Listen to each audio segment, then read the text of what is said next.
Pensé que había encontrado el amor de mi vida en la luna de miel, pero cuando escuché aquellos gemidos provenientes de la piscina del hotel a las 3 de la mañana, descubrí una verdad que me destrozó por completo. Si estás siguiendo esta historia, por favor, deja tu me gusta, suscríbete al canal y comenta desde qué ciudad estás viendo. Tu participación me da fuerza para compartir lo que viví. Mi nombre es María Cristina. Tengo 62 años hoy, pero cuando todo sucedió, yo tenía 35. Era una edad en la que muchas amigas mías ya llevaban años casadas, con hijos mayores, quejándose de los maridos que roncaban u olvidaban aniversarios.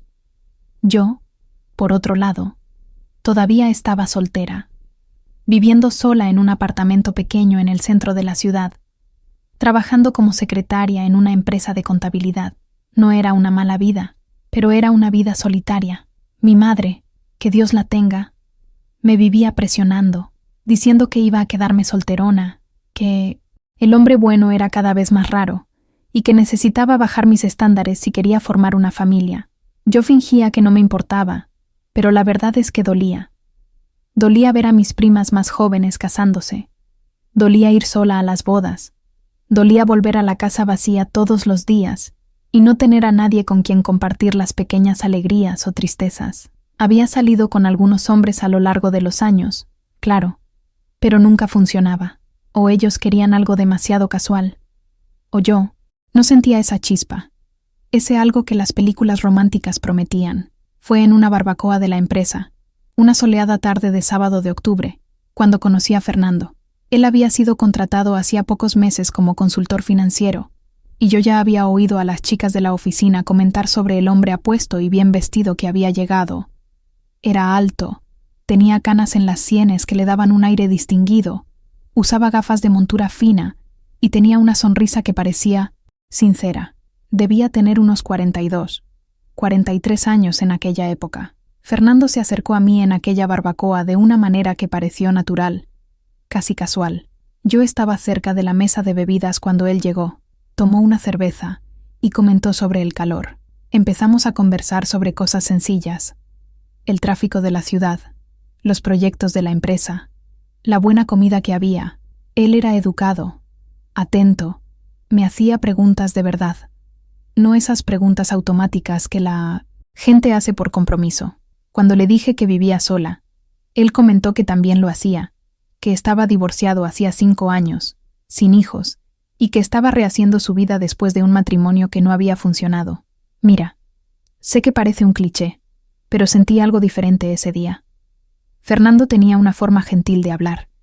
Me miraba a los ojos cuando yo hablaba. Se reía de mis bromas sin exagerar. Cuando terminó la barbacoa, me pidió el teléfono, y se lo di sin dudarlo, con el corazón latiendo más rápido de lo que me gustaría admitir. Los meses siguientes fueron como un sueño. Fernando me llamaba todos los días. Planeaba cenas en restaurantes bonitos. Me llevaba al cine. Me presentó a sus amigos. Era atento de una manera que yo nunca había experimentado. Me enviaba flores al trabajo. Recordaba fechas importantes. Me decía que yo era especial, que había sido una bendición en su vida. Mi madre, cuando conoció a Fernando, casi lloró de felicidad. Por fin mi hija encontró a un hombre de verdad, dijo ella, estrechándole las manos con fuerza. Todo parecía demasiado perfecto. Y a veces, a altas horas de la noche, cuando estaba sola en la cama, me preguntaba si no sería demasiado bueno para ser verdad, pero apartaba esos pensamientos. Me decía que estaba siendo paranoica, que merecía ser feliz, que Fernando era diferente a los demás. Después de 8 meses de noviazgo, me pidió matrimonio. Fue en un restaurante a orillas del río, con velas, música en vivo, todo aquel escenario romántico.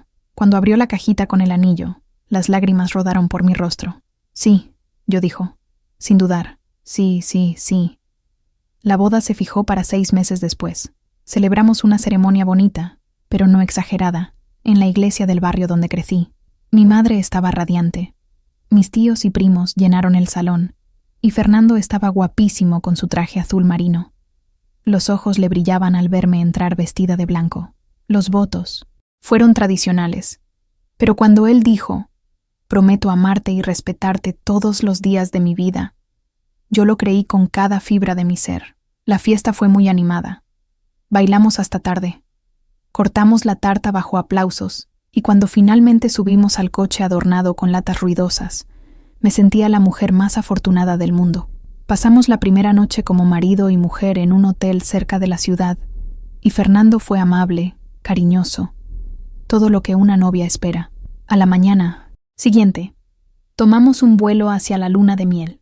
El destino elegido fue una zona costera famosa por sus playas paradisíacas y resorts lujosos, como la Riviera Maya. Fernando había insistido en pagar todo, diciendo que yo merecía lo mejor, que nuestra luna de miel tenía que ser inolvidable. El resort era deslumbrante, con bungalows repartidos entre palmeras, piscinas de borde infinito, restaurantes sofisticados y una playa privada de arena blanca y fina. Nuestra habitación tenía una cama enorme con dosel blanco, balcón con hamaca, bañera de hidromasaje y unas vistas que quitaban el aliento. Los primeros 3 días fueron maravillosos. Nos levantábamos tarde, desayunábamos en el balcón, pasábamos el día entre la playa y la piscina y cenábamos bajo las estrellas. Fernando era atento. Me colmaba de besos. Me decía palabras dulces. Por la noche, éramos íntimos de una manera que me hacía sentir deseada, amada. Yo pensaba que finalmente había encontrado mi lugar en Mina de Saint-Cytani, el mundo, en los brazos de aquel hombre. Pero la 4ª noche, algo cambió. Habíamos cenado en un restaurante japonés dentro del resort, bebido un poco de vino, reído por historias tontas. Volvimos a la habitación alrededor de las 11 de la noche, y yo estaba cansada, con aquel agradable cansancio de quien ha pasado el día al sol. Me di una ducha larga, me puse un camisón nuevo que había comprado especialmente para el viaje, y cuando salí del baño, Fernando estaba sentado en el borde de la cama, mirando el móvil con una expresión extraña. ¿Todo bien, amor?, pregunté, sentándome a su lado. Me dedicó una sonrisa rápida, pero parecía distante. Sí, todo bien. Solo necesito llamar a mi madre un momento. Me pidió que la avisara. Ya sabes cómo es, se preocupa. Me pareció extraño llamar a la suegra en medio de la luna de miel, pero no quise parecer celosa ni controladora. Claro, puedes llamar. Me quedaré aquí esperando. Fernando se levantó, cogió el móvil y salió de la habitación, cerrando la puerta tras de sí. Oí sus pasos alejándose por el pasillo. Me acosté en la cama, mirando al techo, pensando en lo feliz que estaba, en cómo la vida me había sorprendido positivamente. Empezó a llegarme el sueño, esa somnolencia cálida que te arrastra a las profundidades. Pero Fernando no volvía. Miré el reloj en la mesita de noche. Las 12:15, luego las 12:30, después la 1 de la madrugada. Empecé a preocuparme. ¿Le habría pasado algo a su madre? ¿Alguna emergencia? Cogí mi móvil. Pensé en llamarle, pero no quería interrumpir si era algo serio. Las 2 de la madrugada. La habitación estaba helada por el aire acondicionado, y yo me había subido la manta hasta la barbilla. Intenté leer un libro que había traído, pero las palabras bailaban en la página. Mi mente estaba demasiado agitada. ¿Dónde estaba Fernando? ¿Por qué una llamada estaba tardando tanto? Las 3 de la madrugada. Ya no podía seguir allí, acostada, fingiendo que todo iba bien. Me levanté, me puse un albornoz por encima del camisón y salí de la habitación. El pasillo del resort estaba vacío, iluminado por luces amarillas suaves que creaban sombras alargadas. El silencio solo era roto por el sonido distante de las olas del mar rompiendo en la orilla. Caminé por los pasillos, mirando a ambos lados, buscando alguna señal de Fernando. Pasé por la recepción, que solo había un empleado somnoliento detrás del mostrador. Me miró con curiosidad, pero no dijo nada. Seguí caminando, guiada por un instinto que no sabía explicar, una mala sensación en el estómago que crecía a cada paso. Fue entonces cuando lo oí. Gemidos, bajos, ahogados, pero inconfundibles. Venían de la zona de la piscina exterior, que estaba más alejada de los bungalows principales. Mi corazón se disparó. Pensé que podría ser cualquier cosa, cualquier persona, pero algo dentro de mí, una voz horrible e insistente, decía que necesitaba ver. Me acerqué despacio, mis pies descalzos silenciosos sobre el suelo frío. La piscina estaba iluminada por luces subacuáticas que daban al agua un tono azul verdoso fantasmal. Las tumbonas estaban vacías, toallas dobladas sobre ellas. Y entonces vi, al otro lado de la piscina, en la zona de sombra cerca de las palmeras, dos cuerpos entrelazados. Una de las figuras estaba de espaldas a mí, pero reconocí inmediatamente los hombros anchos, el cabello canoso, la silueta que había abrazado tantas veces en los últimos días. Era Fernando, mi marido de 4 días, y no estaba solo, estaba con otra persona, y la forma en que los cuerpos se movían, la urgencia, la intimidad obscena de aquella escena, me revolvió el estómago. Di unos pasos más, temblando, y entonces, bajo la luz tenue de las linternas decorativas, vi el rostro de la otra persona. No era una mujer, era un hombre, joven, moreno, con el cuerpo definido de quien pasaba horas en el gimnasio, y Fernando lo besaba con una pasión que yo nunca había visto dirigida hacia mí. Mis piernas flaquearon, sentí un mareo violento, como si el suelo hubiera desaparecido bajo mis pies. Quería gritar, quería correr, quería hacer cualquier cosa, pero estaba paralizada, asistiendo a la destrucción completa de mi vida en tiempo real. Fue entonces cuando Fernando giró la cabeza, quizás sintiéndose observado, y nuestros ojos se encontraron a través de la distancia. La expresión de su rostro cambió de éxtasis a puro terror en una fracción de segundo. Él se apartó del otro hombre bruscamente, ajustándose la ropa con manos temblorosas, y empezó a caminar en mi dirección, la boca abriéndose y cerrándose como si buscara palabras que no existían. Pero yo no esperé. Me giré y corrí. Corrí por los pasillos del resort como si el diablo me estuviera pisando los talones, las lágrimas nublando mi visión, el corazón explotándome en el pecho. Oía la voz de Fernando detrás de mí, gritando mi nombre, rogándome que esperara, pero no me detuve. Llegué a la habitación. Cerré la puerta de golpe y le puse el cerrojo, y me desplomé en el suelo, sollozando tan fuerte que todo mi cuerpo temblaba. El camisón nuevo, comprado con tanto cariño, ahora parecía ridículo. La habitación decorada para una luna de miel romántica era una broma cruel. Todo, absolutamente todo, era una mentira. Y mientras Fernando golpeaba la puerta desde afuera, gritando: «María Cristina, por favor, déjame explicarte», yo supe, con una certeza dolorosa y absoluta, que mi vida nunca más sería la misma. El matrimonio perfecto, el marido amable, el futuro que había imaginado, todo había sido destruido en cuestión de segundos, bajo las luces azules de una piscina de resort, en la 4ª noche de mi luna de miel. Y lo peor de todo, una parte de mí todavía no podía creer que aquello estuviera ocurriendo realmente. Pasé el resto de esa noche acurrucada en el suelo del baño, abrazada a mis propias rodillas, temblando incluso con el calor húmedo que entraba por la ventana entreabierta. Fernando había golpeado la puerta por casi 1 hora, su voz oscilando entre la desesperación y la súplica. «María Cristina, por favor, déjame entrar. Tenemos que hablar. Puedo explicarlo». Luego la voz se fue volviendo más baja, más cansada, hasta que finalmente se impuso el silencio. Supongo que se fue a dormir a algún otro sitio, quizá en la recepción o en algún sofá. No me importaba. En ese momento, no podía pensar en nada más que en la imagen grabada en mi mente. Mi marido besando a otro hombre con una intensidad que nunca me había demostrado. Cuando las primeras luces del amanecer comenzaron a filtrarse por la ventana, yo seguía en el mismo sitio, con los ojos hinchados y la garganta adolorida de tanto llorar. Tenía el cuerpo rígido y dolorido, pero el dolor físico no era nada comparado con el vacío que sentía en el pecho. Me levanté con dificultad. Miré al espejo y apenas reconocí a la mujer que me devolvía la mirada. Tenía el rostro enrojecido, los ojos achicados por el llanto y el pelo despeinado. Parecía haber envejecido 10 años en una sola noche. Salí del baño y encontré un sobre que habían deslizado por debajo de la puerta. Reconocí la letra de Fernando de inmediato. Lo tomé con las manos temblorosas y leí: «María Cristina, sé que no tengo derecho a pedirte nada, pero por favor, dame una oportunidad para explicarme. No es lo que estás pensando. Quiero decir, sí lo es, pero a la vez no lo es. Te amo. Juro que te amo. Por favor, no te marches sin que antes hablemos.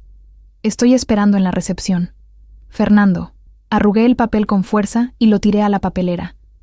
¿Qué no es lo que estoy pensando? ¿Cómo se atrevía a escribir algo así? Lo había visto con mis propios ojos. No había malentendido posible, ni explicación que pudiera borrar aquella escena, pero incluso con toda la rabia, todo el dolor, una parte diminuta y patética de mí todavía deseaba escucharle. Quería entender, quería que hubiera alguna justificación, algún contexto que lo hiciera menos devastador, porque aceptar la cruda verdad significaba aceptar que había sido engañada por completo, que mi juicio había fallado de forma catastrófica y que todos aquellos meses de felicidad se habían construido sobre mentiras. Me di una ducha larga, dejando que el agua caliente cayera sobre mí hasta que la piel se enrojeció. Me puse ropa sencilla, me recogí el cabello en un moño despeinado y respiré hondo varias veces antes de abrir la puerta de la habitación. Necesitaba respuestas, incluso si iban a destruirme aún más. Fernando estaba sentado en un sillón, cerca de la recepción, encorvado y con el rostro hundido entre las manos. Cuando me vio, se levantó de un brinco, sus ojos tan rojos como los míos. «María Cristina», dijo, y su voz sonó ronca y quebrada. «Hablemos», le dije, sorprendiéndome por la firmeza de mi propia voz. «Pero no aquí, en la playa, lejos de todo el mundo». Caminamos en silencio hasta la arena. El sol ya estaba naciendo en el horizonte y pintando el cielo de naranja y rosa. Qué ironía cruel, pensé. Un amanecer tan hermoso en el día más horrible de mi vida. Nos sentamos cerca del agua, lo suficientemente lejos de las olas para no mojarnos. Durante un largo rato, ninguno de los dos dijo nada. Fernando fue el primero en romper el silencio. «Yo no sé por dónde empezar. ¿Qué te parece?» «¿Empezar por la verdad?», respondí. Mi voz sonó más fría de lo que pretendía, desde el principio. «¿Quién eres realmente?». Respiró hondo, sus hombros cayendo como si cargara un peso imposible. «Yo soy...». Se detuvo, y luego reanudó. «Siempre supe que era diferente. Desde adolescente lo sabía, pero en los 80, los 90, tú sabes cómo eran las cosas. No podía ser diferente. No podía ser gay. Mi padre me habría desheredado. Mi madre habría muerto de vergüenza. Así que lo escondí. Salí con chicas. Me casé con una mujer. Intenté ser lo que todos esperaban de mí. ¿El primer matrimonio?», murmuré, empezando a caer en la cuenta. Él asintió con la cabeza. «Duró 7 años. Ella era buena persona. No merecía lo que le hice. Nunca la amé de verdad, no de la forma en que merecía ser amada. Teníamos relaciones por obligación. Yo fingiendo, mintiéndome a mí mismo que aquello era normal, que con el tiempo mejoraría, pero no mejoró. Nunca mejoraba». Se pasó la mano por el cabello, nervioso. «Cuando nos separamos, pensé que finalmente podría ser yo mismo. Me involucré con algunos hombres, discretamente, siempre a escondidas, pero la culpa, la vergüenza, era demasiado grande. Entonces pensé que si lo intentaba de nuevo, con la persona adecuada, tal vez funcionaría. ¿Y yo era la persona adecuada en su cabeza enferma? La rabia empezó a subir. ¿Yo era el experimento? No. Él se giró hacia mí, con los ojos desesperados. «No, María Cristina. De verdad que te quiero. Eres increíble, cariñosa, divertida. Cuando te conocí, pensé que quizás esta vez lo conseguiría, que mis sentimientos por ti serían lo suficientemente fuertes como para suprimir el resto». «¿El resto?», repetí, con la voz temblándole. «Quieres decir tu verdadera sexualidad, la parte de ti que no puedes reprimir porque no es una enfermedad, no es una elección, es quien eres». Fernando se quedó en silencio, y ese silencio fue más revelador que cualquier palabra. «Te pregunto una cosa, Fernando», continué, sintiendo que las lágrimas regresaban. «¿En algún momento, durante todos estos meses, te detuviste a pensar en mí, en lo que me estabas haciendo? Me hiciste creer que era amada, que por fin había encontrado a alguien, que mi vida estaba comenzando. Y todo era mentira. Me usaste como una cortina de humo para esconder quién eres en realidad». «No era solo eso», protestó él, pero su voz era débil. «Yo quería que funcionara. Juro que quería. Y aquel hombre en Minamitsushi, ¿La piscina? ¿Quién era? Fernando cerró los ojos, una lágrima deslizándose por su mejilla. Un camarero del resort. Nosotros hablamos hace unos días. Él se dio cuenta. No sé cómo, pero se dio cuenta. Y anoche, cuando salí para llamar a mi madre, en realidad fui a encontrarme con él. Solo iba a hacer una conversación, lo juro. Pero entonces... Él sacudió la cabeza. No tengo excusa. Fui débil. Soy un cobarde. Eres peor que un cobarde, dije, levantándome y limpiando la arena de mis piernas. Eres cruel, porque no solo te estás mintiendo a ti mismo, Fernando. Estás destruyendo a otras personas en el proceso. Destruiste a tu primera esposa, y ahora me has destruido a mí. María Cristina, por favor, podemos intentar arreglarlo. Podemos ir a terapia, buscar ayuda. Di una risa amarga, sin humor. ¿Arreglarlo? ¿Cómo se arregla esto? ¿Quieres que finja que no lo vi? ¿Que acepte estar casada con un hombre que jamás me deseará ¿verdad? ¿Que viva en una mentira el resto de mi vida? Él no respondió, porque no había respuesta posible. Hoy me voy, anuncié. Tomaré el primer vuelo de vuelta. Quédate con la habitación, con la luna de miel, con todo. Yo solo quiero volver a casa. ¿Y el matrimonio? Preguntó, la voz casi inaudible. ¿Qué matrimonio, Fernando? El matrimonio se acabó anoche, en esa piscina. Volví a la habitación. Hice las maletas con manos que no paraban de temblar. Y tomé un taxi al aeropuerto. Fernando no intentó detenerme. Quizás porque sabía que sería inútil. Quizás porque en el fondo hasta estaba aliviado. Logré cambiar mi vuelo. Pagué una tarifa absurda. Y 8 horas después, estaba aterrizando de nuevo en mi ciudad.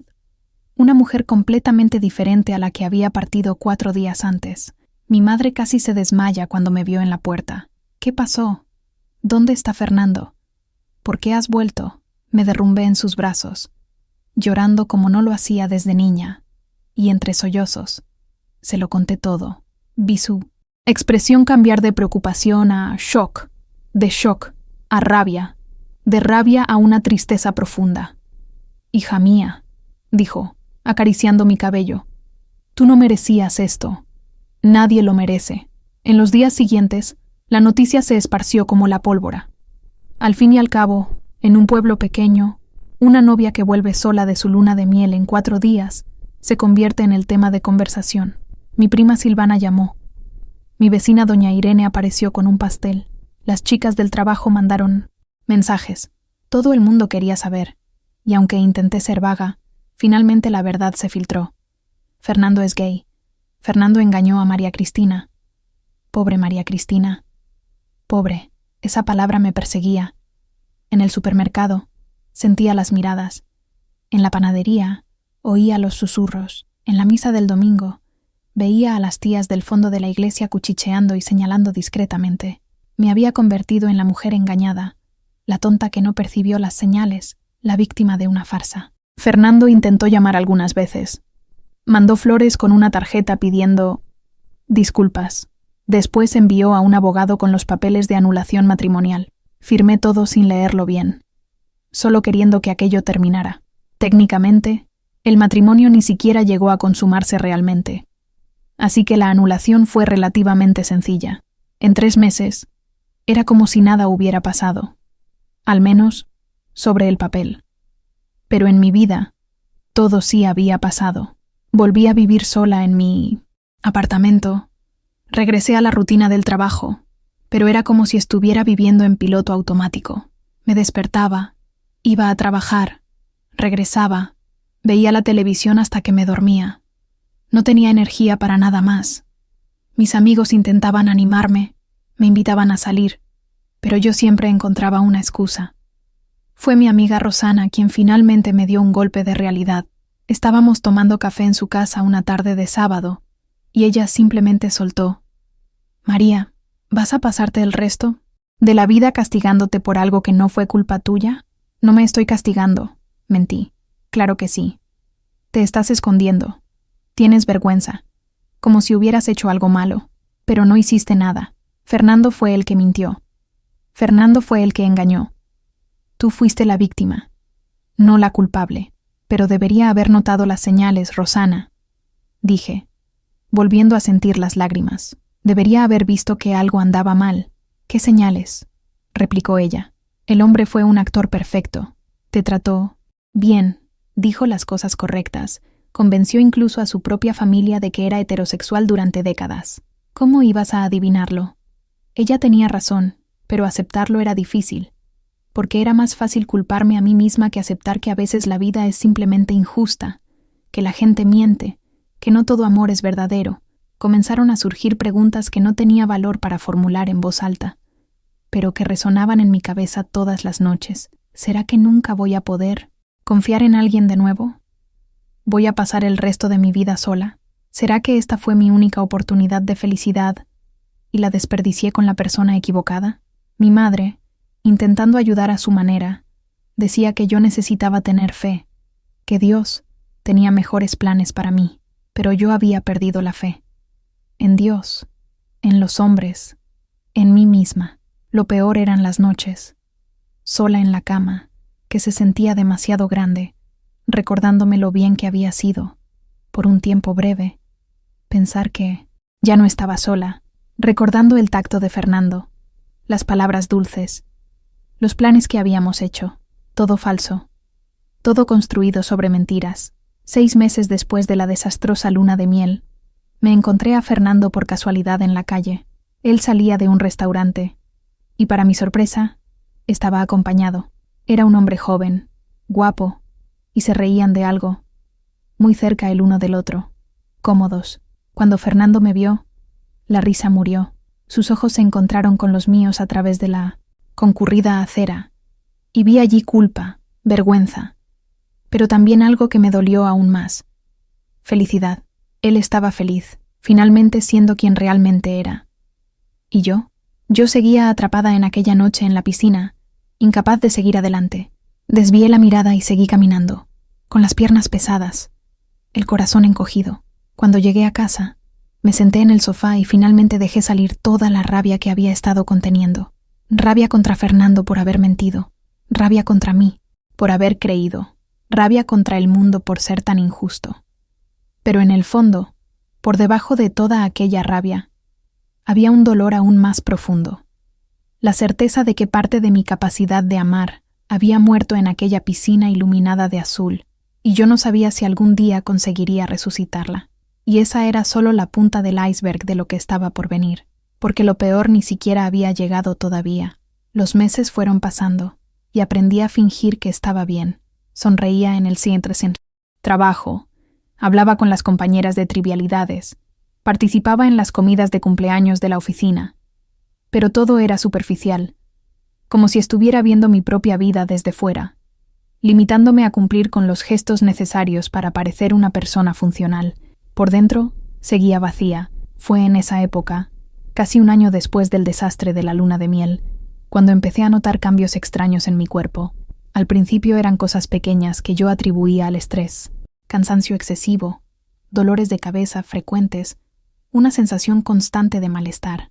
Pensé que era solo consecuencia de todo lo que había pasado, de la depresión que no quería admitir que tenía. Pero entonces vinieron los sangrados irregulares. Mi ciclo, que siempre había sido puntual como un reloj, empezó a descontrolarse por completo. Algunos meses sin menstruar, luego sangrados intensos que duraban semanas. Busqué a una ginecóloga, la doctora Patricia, una mujer seria de unos 50 años que atendía en una consulta pequeña pero limpia en el centro de la ciudad. «Puede ser estrés», dijo ella después de examinarme. «El trauma emocional afecta mucho al ciclo hormonal, pero vamos a hacer unas pruebas más detalladas, solo para asegurarnos de que no es nada más serio». Me hice todas las pruebas, aquel ritual tedioso de extracciones de sangre, ecografía, Papá Nicolau. Cuando volví a buscar los resultados 2 semanas después, la expresión de la doctora Patricia era diferente, más grave. Me pidió que me sentara y respiró hondo antes de hablar. «María Cristina, encontramos algo en la ecografía, un nódulo en el útero. Necesitas hacerte una biopsia para estar seguras, pero... ¿Pero qué?», pregunté, sintiendo que el corazón se aceleraba. «Pero hay indicios de que puede ser algo maligno». La palabra maligno resonó en la sala como un disparo. «Cáncer». Estaba diciendo que yo podía tener cáncer, con 36 años, sola, emocionalmente destrozada, y ahora esto. La biopsia lo confirmó. Cáncer de útero. Etapa aún inicial, pero agresivo. La doctora Patricia me derivó a un oncólogo, el doctor Enrique, un hombre calvo con gafas que hablaba de forma directa, sin rodeos. Tienes 2 opciones, dijo. Quimioterapia agresiva intentando preservar el útero, con probabilidades moderadas de éxito, o histerectomía total, extirpándolo todo, con probabilidades mucho mayores de curación completa. ¿Y si me quito el útero? Empecé, pero la voz me falló. No, podrás tener hijos, completó él, los ojos compasivos pero firmes. Sé que es una decisión difícil, especialmente para una mujer de su edad, pero necesito ser honesto. Dado el tipo de cáncer y su agresividad, la cirugía es la opción más segura. Salí de esa consulta en estado de shock total. Me senté en el coche y me quedé allí parada, mirando a la nada, tratando de asimilarlo. Nunca había pensado mucho en tener hijos cuando era joven. Siempre estuve tan centrada en trabajar, en sobrevivir. Pero después de conocer a Fernando, había empezado a imaginarlo. Hablamos de ello varias veces. De tener un bebé, de formar una familia. Claro que todo era mentira por su parte, pero mi deseo había sido real, y ahora me lo estaban arrebatando incluso antes de tener la oportunidad de intentarlo. Llamé a mi madre desde el coche, llorando tanto que apenas podía entender lo que le estaba diciendo. Vino corriendo, me encontró allí, todavía aparcada frente a la consulta, y me abrazó con tanta fuerza que sentí que iba a derrumbarme por completo en sus brazos. Hija mía, hija querida, repetía, con sus propias lágrimas mojándome el pelo.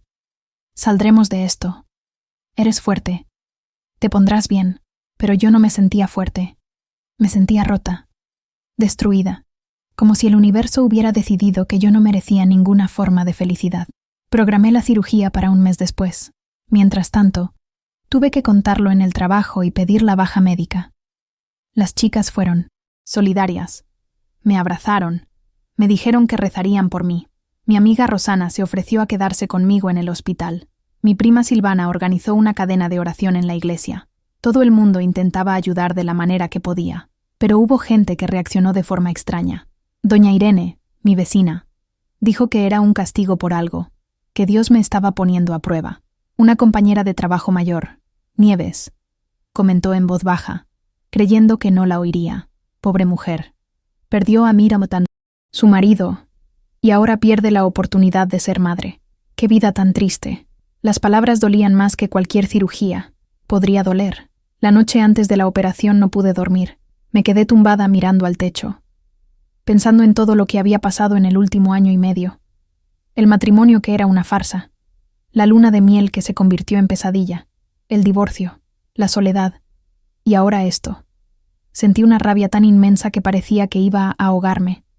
Rabia contra Fernando por haber desperdiciado mi tiempo, mis sentimientos, mi oportunidad de haber construido algo real con otra persona. Si me hubiera dado cuenta antes, si hubiera terminado aquello más pronto, quizás habría encontrado a alguien de verdad, quizás habría tenido hijos antes de que apareciera el cáncer.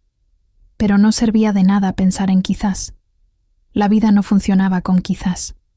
La cirugía duró 4 horas. Cuando desperté en la sala de recuperación, mi madre estaba al lado de la cama, sujetando mi mano. Todo salió bien, dijo ella, sonriendo a través de las lágrimas. El médico dijo que pudo extirparlo todo.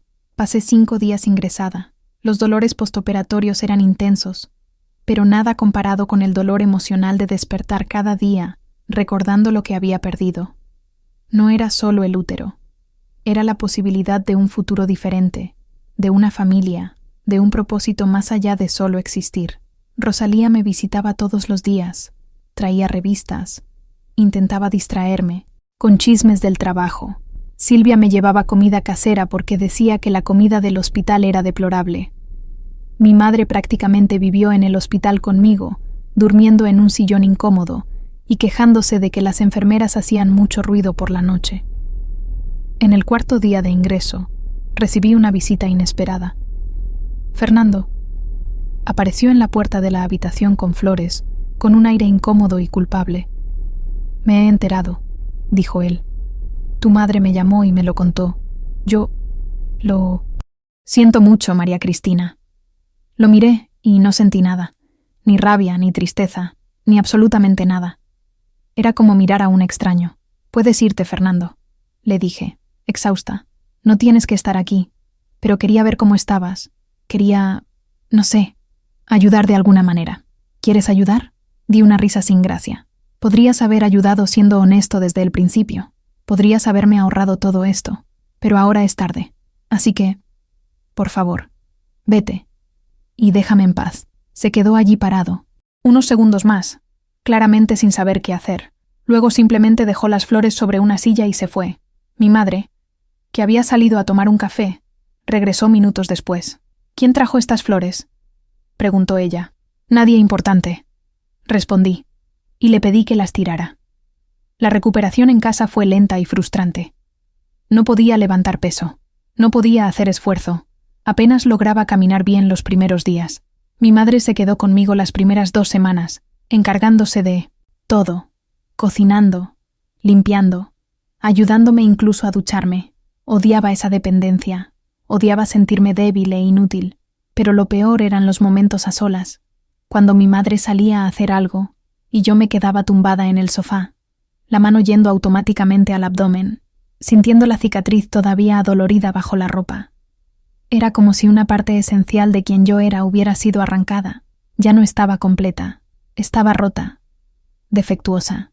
Empecé a evitar los espejos. No quería ver mi propio cuerpo, no quería enfrentar los cambios. Las amigas llamaban, preguntaban cómo estaba, y yo mentía. Estoy bien, recuperándome perfectamente. Pero no estaba bien. Estaba hundiéndome en un agujero cada vez más profundo. Fue Rosana quien se dio cuenta primero. Apareció un día sin avisar. Entró en el apartamento con la llave que yo le había dado y me encontró en el suelo del dormitorio, llorando sin parar. «María, esto no es normal», dijo ella, agachándose a mi lado. «Necesitas ayuda. Ayuda profesional». «No necesito nada», murmuré. «Solo quiero estar sola». Pero ella no me dejó sola. Llamó a un psicólogo que conocía, concertó una cita y prácticamente me arrastró hasta allí la semana siguiente. El doctor Roberto era un hombre joven, de unos 40 años, con una voz tranquila que de alguna manera no me irritaba tanto como yo. Esperaba. «María Cristina», dijo después de que le conté resumidamente mi historia, «has pasado por múltiples traumas en un periodo muy corto. Traición, divorcio, cáncer, cirugía. Es completamente normal sentirse perdida, con rabia, deprimida, pero no puedes dejar que eso te consuma. Necesitas procesar, necesitas sufrir, pero también necesitas, con el tiempo, decidir seguir adelante». «¿Y cómo hago eso?», pregunté, genuinamente sin saber. «¿Cómo decido simplemente seguir adelante cuando todo lo que tenía me fue arrebatado?» «Empiezas poco a poco. Un día a la vez. Encuentra cosas que aún te den algún tipo de satisfacción, aunque sea pequeña, y recuerda que tu vida no ha terminado. Ha cambiado, sí, se ha vuelto más difícil, por supuesto, pero no ha terminado». Quería creerle. Dios sabe que quería hacerlo, pero sentada en esa consulta, todavía adolorida por la cirugía, aún cargando el peso de todos los golpes que la vida me había dado, parecía imposible imaginar cualquier tipo de futuro que no fuera simplemente sobrevivir. Empecé a ir a terapia semanalmente. En las primeras sesiones, lloraba todo el tiempo. Luego comencé a hablar más, a expresar la rabia que había guardado. Rabia contra Fernando, rabia contra el cáncer, rabia contra mi propio cuerpo que me había traicionado. El doctor Roberto escuchaba todo pacientemente. Hacía preguntas que me obligaban a pensar desde ángulos diferentes. También empecé a tomar antidepresivos. Mi madre se preocupó, pensando que la medicación para la cabeza era cosa de locos. Pero Rosana me convenció de que no había nada de malo en buscar ayuda química cuando el cerebro estaba tan desequilibrado, y funcionó. Poco a poco.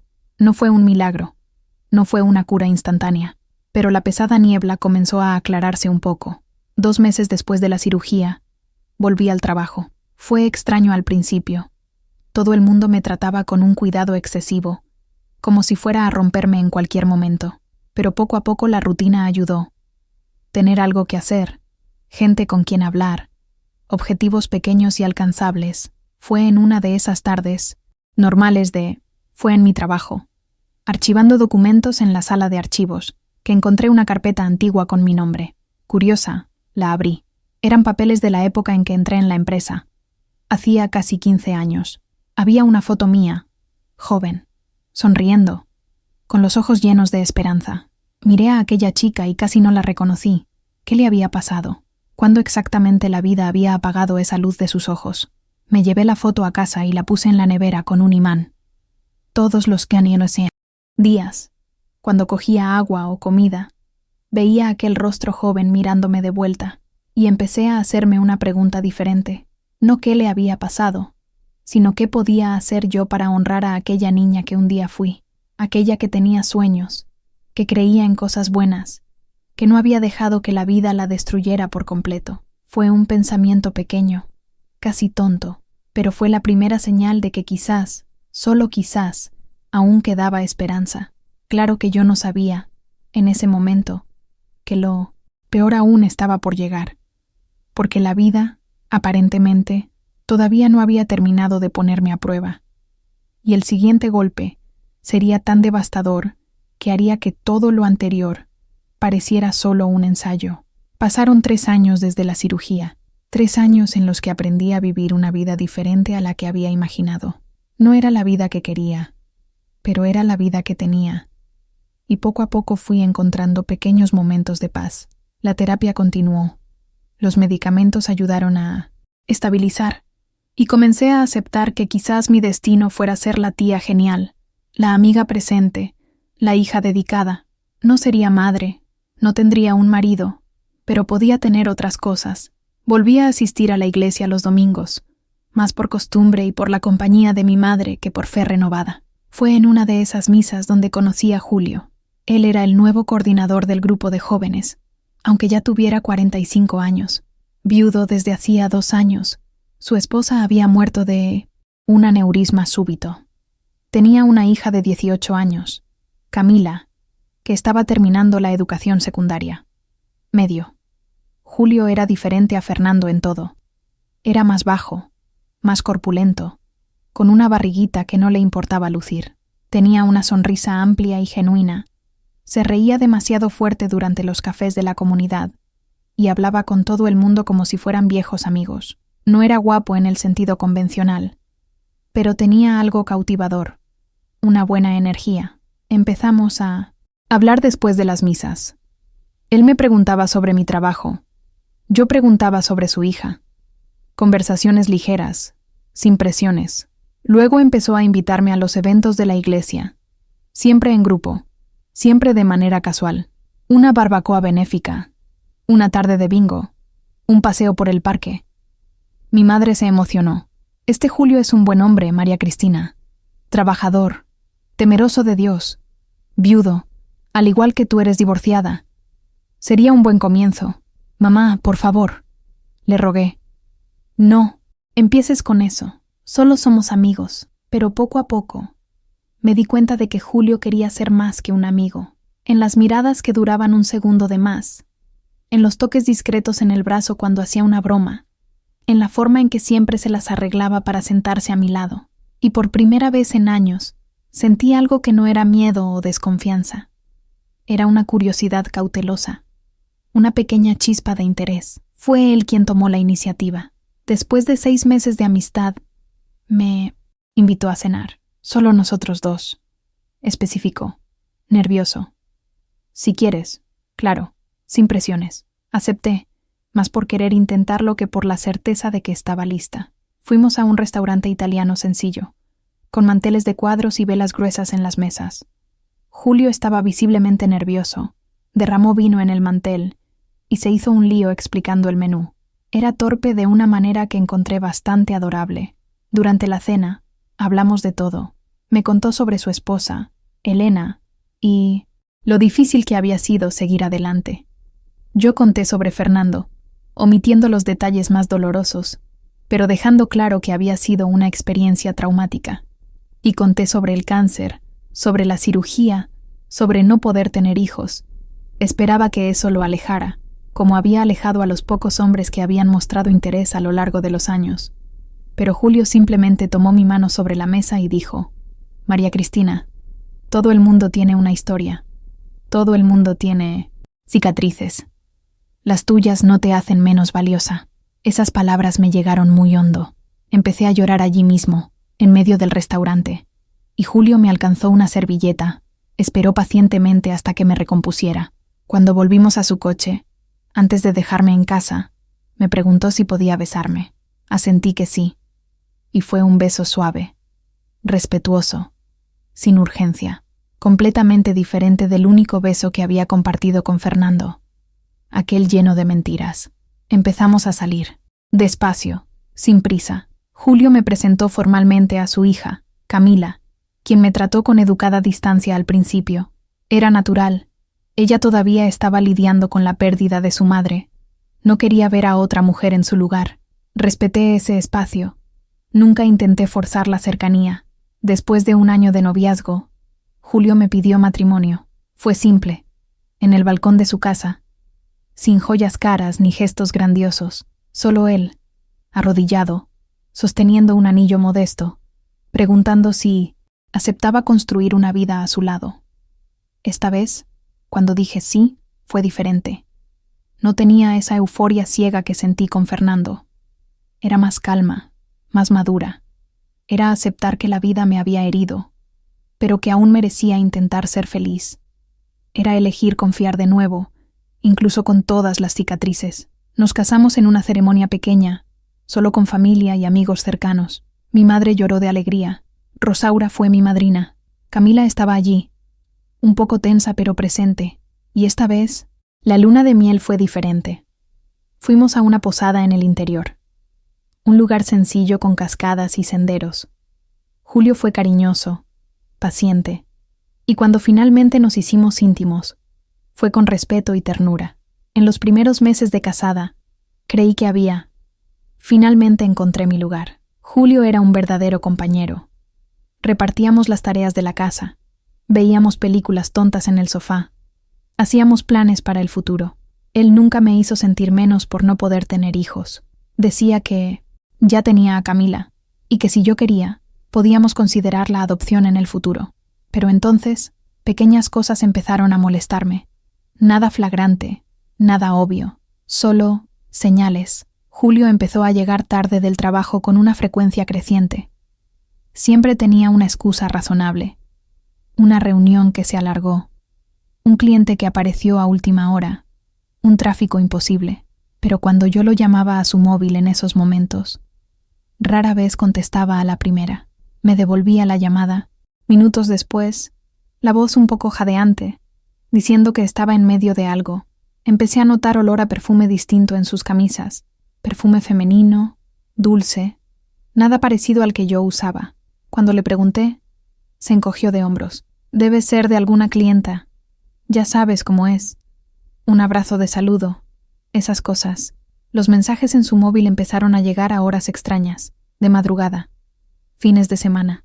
Él siempre giraba la pantalla hacia abajo rápidamente. Respondía de forma vaga. Cuando yo preguntaba quién era, solo trabajo, amor, nada importante. Yo quería creer, Dios sabe cuánto quería, porque la alternativa era admitir que estaba sucediendo de nuevo, que había elegido mal otra vez, que mi juicio era tan defectuoso que ni en 1.000.000 de años lograría encontrar a alguien honesto. Pero las coincidencias se fueron acumulando. La vez que dijo que había ido a una cena de negocios, pero llamé a su socio al día siguiente, y él no sabía nada de ninguna cena. La vez que encontré un recibo de motel en el bolsillo de su pantalón, y él juró que era de un cliente que le había pedido que lo guardara. La vez que Camila dejó escapar que su padre no había dormido en casa un jueves, cuando él me había dicho que estaba viajando por trabajo. Empecé a tener insomnio de nuevo. Me quedaba despierta, de madrugada, observando a Julio dormir, preguntándome quién era aquel hombre acostado a mi lado. ¿Lo conocía de verdad? ¿Es posible que alguien conozca realmente a otra persona? Fue una tarde de martes, 6 meses después de la boda. cuando la bomba explotó. Yo había salido antes del trabajo porque me dolía la cabeza. Llegué a casa y encontré el coche de Julio en el garaje, lo cual era extraño porque él había dicho que estaría en la oficina todo el día. Entré silenciosamente, pensando en darle una sorpresa, pero los sonidos que venían del dormitorio me hicieron congelar en el pasillo. No eran sonidos de alguien enfermo o en peligro. Eran gemidos, inconfundibles, íntimos. Mis manos temblaban cuando abrí la puerta del dormitorio. Y allí estaba él, mi marido, en mi cama, con otra mujer. Ella era joven, debía tener 20 y pocos años, rubia, hermosa de una manera evidente. Cuando me vio, dio un grito y tiró de la sábana para cubrirse. Julio saltó de la cama, el rostro poniéndose rojo, blanco, rojo de nuevo. «María Cristina, no es lo que parece», comenzó él, y yo casi me río de la ironía. «¿No es lo que parece?», repetí, la voz saliendo extrañamente tranquila. «Mi marido está desnudo en mi cama con otra mujer. ¿Qué se supone exactamente que debería estar viendo?». La mujer empezó a vestirse frenéticamente, murmurando disculpas. Julio intentó acercarse a mí, pero di un paso hacia atrás. «No me toques», le advertí, y algo en mi voz lo hizo detenerse. «María, puedo explicarlo. Fue un error, un momento de debilidad. Ella no significa nada». La mujer, ya medio vestida, lo miró con una expresión que era parte rabia, parte dolor. «¿No significa nada? Dijiste que me amabas. Dijiste que la ibas a dejar». Julio se puso pálido. «Cállate, Jessica». Pero Jessica no se calló. Al contrario, se giró hacia mí, los ojos brillando con lágrimas y rabia. «¿Crees que ha sido solo hoy? Llevamos juntos 8 meses, desde antes de que se casara contigo. Dijo que iba a terminar contigo tan pronto como arreglara las cosas, que tú eras solo una solución temporal. 8 meses, antes de la boda, durante el noviazgo, durante todas aquellas conversaciones sobre nuevos comienzos y segundas oportunidades. Todo mentira. Otra vez. Salgan de mi casa», dije, la voz todavía extrañamente tranquila. Los dos. Ahora. Jessica salió corriendo, aún arreglándose la blusa. Julio intentó argumentar, pedir otra oportunidad, pero yo simplemente señalé la puerta. «Tengo 1 hora para reponerme y llamar a mi abogado. Cuando vuelva dentro de un rato, ya no estarás aquí. Y llévate tus cosas». «Pero María...» «Fuera». El grito salió del fondo de mi alma, cargando todo el dolor, toda la rabia, toda la extenuación de años siendo engañada, utilizada, desechada. Julio tomó la mínima cantidad de ropa y salió, cerrando la puerta tras de sí. Cuando oí su coche abandonando el garaje, mis piernas finalmente cedieron. Me derrumbé en el suelo del pasillo y lloré. Lloré por todo, por Fernando y sus mentiras, por Julio y su traición, por mí misma y mi aparente incapacidad para elegir hombres decentes, por todas las versiones de mí que habían muerto a lo largo de los años, una a una, hasta que solo quedó esta cáscara vacía llorando en el suelo frío. No sé cuánto tiempo estuve allí. Cuando finalmente logré levantarme, el sol ya se estaba poniendo. Tomé el teléfono y llamé a Rosalía. «Te necesito», fue todo lo que pude decir antes de empezar a llorar de nuevo. Ella llegó en 20 minutos. Me encontró todavía en el suelo del pasillo, y simplemente se sentó a mi lado y me abrazó. No dijo que todo iba a estar bien, porque ya habíamos pasado por aquello antes, y sabíamos que las cosas no se arreglaban sin más. Solo se quedó allí, sosteniendo a una mujer rota, que comenzaba a preguntarse si algún día lograría recomponerse. Los meses que siguieron fueron los más oscuros de mi vida, peor que el descubrimiento sobre Fernando, peor que el cáncer, peor que cualquier cosa que hubiera enfrentado antes, porque esta vez no era solo la traición, era la confirmación de que yo era el problema, que había algo fundamentalmente mal conmigo que hacía que los hombres mintieran, hicieran trampas, me usaran por conveniencia.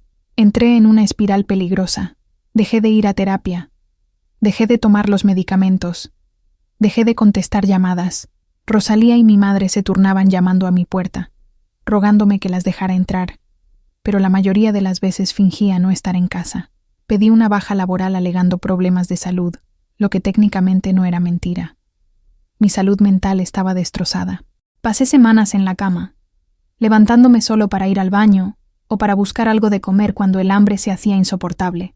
La casa se convirtió en una pocilga, platos sucios en el fregadero, ropa tirada por el suelo, cortinas cerradas manteniendo el mundo exterior bien lejos. Yo no quería luz, no quería vida, no quería nada.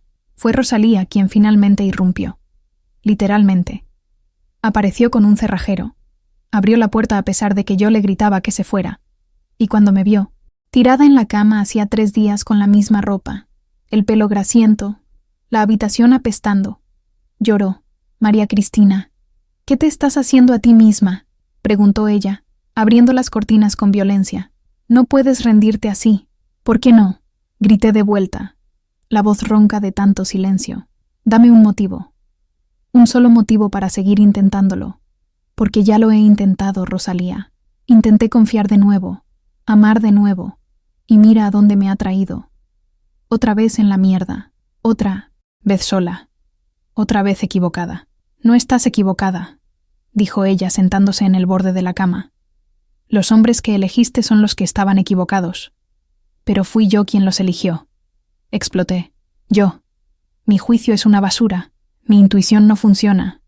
Quizás me merezca estar sola porque, claramente, no sé elegir pareja». Rosalía me miró por un largo momento, y luego dijo algo que me pilló completamente desprevenida. «Tienes razón». «¿Qué?» «Tienes razón sobre tu criterio para elegir hombres. Ha sido pésimo. Pero ¿sabes por qué? Porque eliges basándote en la desesperación, no en la compatibilidad. Fernando apareció cuando te sentías vieja e indeseada. Julio apareció cuando te sentías rota y desechable. No elegiste a ninguno de los dos porque fueran buenos para ti. Los elegiste porque te hicieron sentir menos sola. Y los hombres sienten eso, María. Sienten la desesperación. Y algunos, los malditos, se aprovechan». Las palabras dolieron porque eran verdad. Me había aferrado a Fernando como a una tabla de salvación. Me había aferrado a Julio como prueba de que aún era capaz de ser amada. Nunca había mirado realmente quiénes eran ellos, solo lo que representaban. Rebeca continuó. «Así que aquí va mi propuesta. Te vas a levantar, te vas a dar una ducha, vas a comer algo decente, y luego vamos a hacer las cosas diferente. Te vas a enfocar en ti. No en encontrar un hombre, no en probarle nada a nadie, solo en ti, en descubrir quién es María Cristina, cuando no está definida por ningún hombre». «¿Y si descubro que no soy nada?», pregunté, con voz tenue. «Entonces construimos desde cero, pero al menos será real». Tardé unas semanas más en empezar de verdad, pero empecé. Volví a la terapia, esta vez con una psicóloga nueva, la doctora Elena, una mujer negra de unos 50 años que no me tenía lástima, lo cual, extrañamente, ayudaba.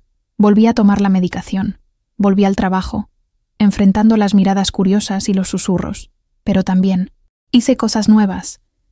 Empecé a tomar clases de cerámica en una pequeña escuela cerca de casa.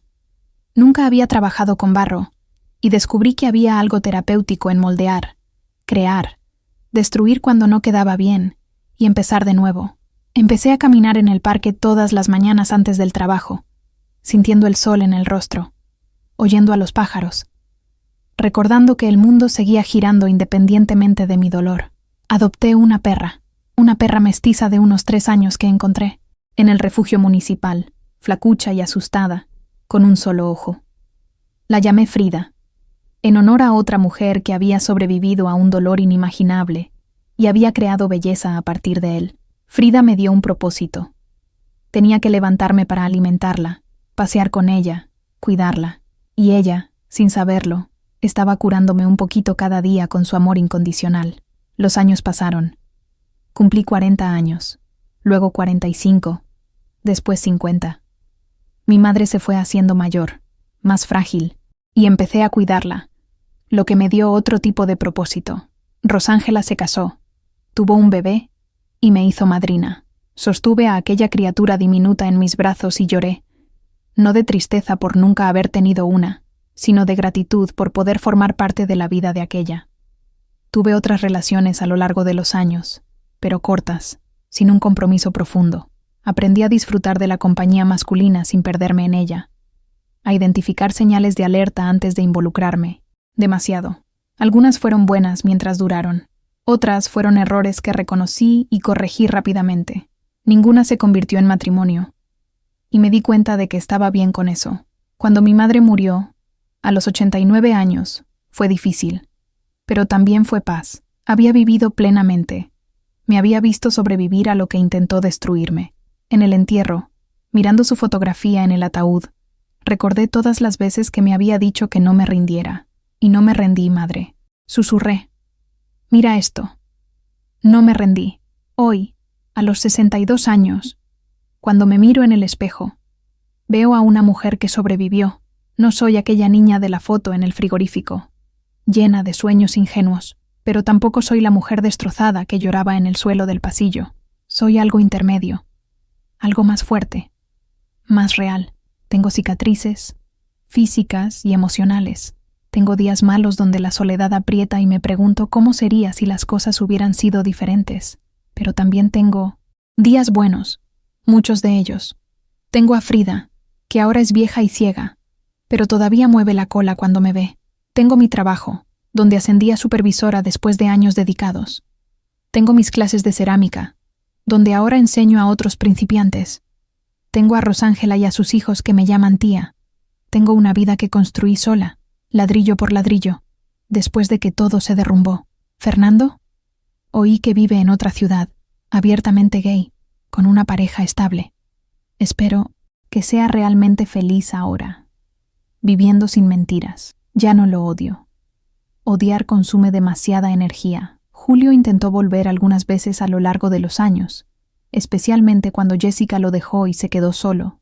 Me enviaba mensajes pidiendo disculpas, queriendo hablar. Bloqueé su número. Algunas puertas deben permanecer cerradas. La gente me pregunta a veces si me arrepiento de haberlo intentado, de haber creído, de haberme abierto al dolor. Y la respuesta honesta es no, porque entre nunca intentarlo e intentarlo y salir herida, al menos intentándolo viví, sentí, experimenté esa chispa de esperanza, aunque fuera brevemente. Y eso, por muy doloroso que haya sido, me hizo humana. Si pudiera volver atrás en el tiempo y darle un consejo a María Cristina, la de 35 años, la que estaba a punto de conocer a Fernando en la barbacoa de la empresa, yo le diría, ve despacio, aprende a amarte a ti misma primero, antes de buscar amor en otra persona. No te apresures por miedo a quedarte sola, porque la soledad no es el peor destino. El peor destino es perderte intentando complacer a quien no te merece. Pero también le diría, no te endurezcas por completo. No construyas muros tan altos que nada pueda entrar, porque sí, te harás daño. Más de una vez, pero también aprenderás, crecerás, te descubrirás. Y al final, vas a estar bien. No de la manera que imaginaste, no con el guión que escribiste, pero bien. De todas formas, hoy, sentada en la terraza de mi casa con Frida durmiendo a mis pies, viendo el sol ponerse sobre la ciudad, siento paz. No es la paz de quien tiene todo resuelto, es la paz de quien sobrevivió a lo peor y descubrió que todavía había vida del otro lado. Así que, si me estás escuchando ahora, pasando por algo parecido, sintiendo que tu vida terminó porque alguien te traicionó, te hirió, te destrozó, quiero que sepas, vas a sobrevivir, va a doler, va a tardar. Habrá noches en las que vas a querer rendirse, pero no te rindas. Continúa, un día a la vez, un ladrillo a la vez, porque mereces construir una vida que sea verdaderamente tuya, no una vida definida por las mentiras de los demás. Y cuando finalmente llegues allí, cuando mires hacia atrás, y veas todo lo que has superado, entenderás que la fuerza que te trajo hasta aquí siempre estuvo dentro de ti. Solo necesitaba ser descubierta, forjada en el dolor, pulida por el tiempo. Soy María Cristina, tengo 62 años, fui traicionada, 2 veces enfrenté cáncer, perdí mi capacidad de tener hijos, pasé por una depresión profunda, y estoy aquí. Sobreviví. Más que eso, aprendí a vivir de nuevo. A mi manera, a mi tiempo, bajo mis propios términos. Y si yo lo conseguí, tú también puedes. Confía en mí. Confía en ti misma. Y sobre todo, no te rindas, porque tu historia no termina en el capítulo de la traición. Ese es solo el medio. El final aún se está escribiendo, y tú eres la autora. Gracias por escuchar mi historia. Que te traiga consuelo, fuerza y esperanza de que vendrán días mejores. Porque vendrán. Siempre llegan, si no nos rendimos antes de que lo hagan. Un fuerte abrazo de quien sabe lo que es caer y aprendió a levantarse. Que Dios os guarde, y hasta la próxima.